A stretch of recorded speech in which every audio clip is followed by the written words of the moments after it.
Saiki wis duwe gulu, lek mlaku saiki ndangak. Biyen awak karo gulu iki dadi siji angger diceluk mengo sak awake. Ha iya. Ning saiki wis elok tenan ya.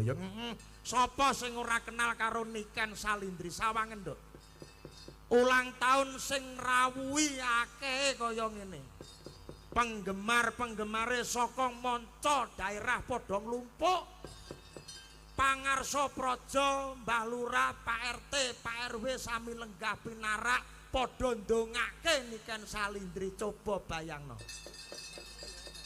Lah iya. Ngene iki padha karo bersih desa ya, Mak. Wah, ngalang-alang bersih desa. Lah desa nanggap apa nunut nggone Niken. Lambene. Mboten Pak Lurah gojek ora. Ampun duka lho Mbak Lurah. Nadyanto bener ya ora, Nduk. Kabeh guyon ya. Iki kabeh padha ndongake karo adimu wedok Niken Salindri. Wis aku ora iso ngomong apa-apa no.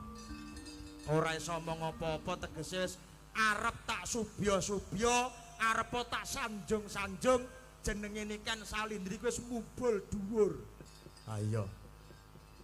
Ning aku meling karo adikku siji ya kuwi Niken Salindri ya anakku wedok.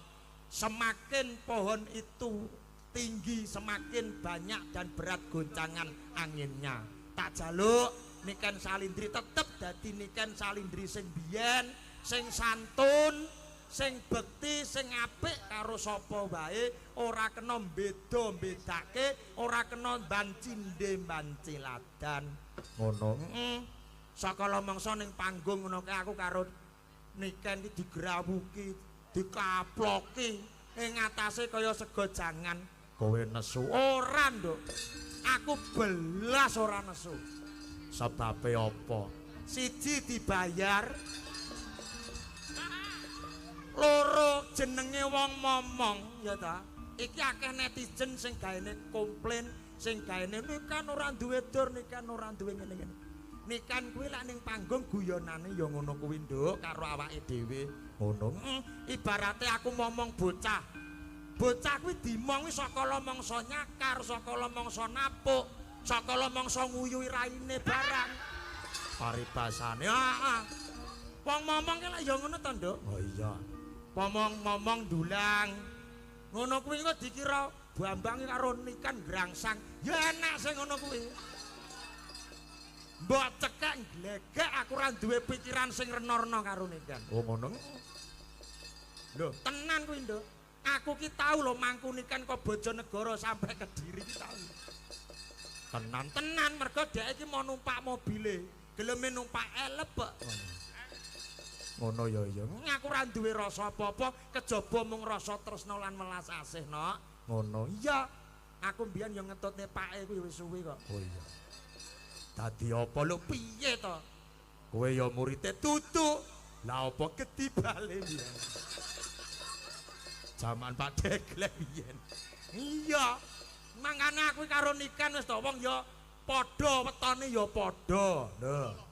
Wetone padha. Mulane aku seneng lek angger Niken weton-weton aku mesti mara mae. Nunut Pak Soleh. Timbang ragat. Heeh. Ya nduk ora usah kakean ngomong mergo iki bintang tamune akeh banget. Iya. Iki ngenake sinden sitok-sitok apa ora? Ya iya no. Ya iya. Tak kenal maka tak tahu. Tak kampleng ora. Nggih. Dipun tepangaken menika sinden wonten sisih tengen kula. Diasta mikejeng, diasta mikejeng. Nuwun sewu, Jeng. Injis. Menika pinaringan asma sinten? Nggih. Salam kenal nggih Pak Dalang. Injis. Iya, saya berasal from to Australia. Oh, iya. Saka ngendi, Mak? Australia. Berarti kanguru dudu. Iso kanguru nggih. Pinaringan asma ayo, what is your name? Yes, my name is Dimas Niken Salindri. Oh, iki to sing jenenge Niken. Ya ampun, tepuk tangan Bapak Ibu ya Allah ya Allah. Kok lagi roh iki lho nduk aku iki. Ya ampun.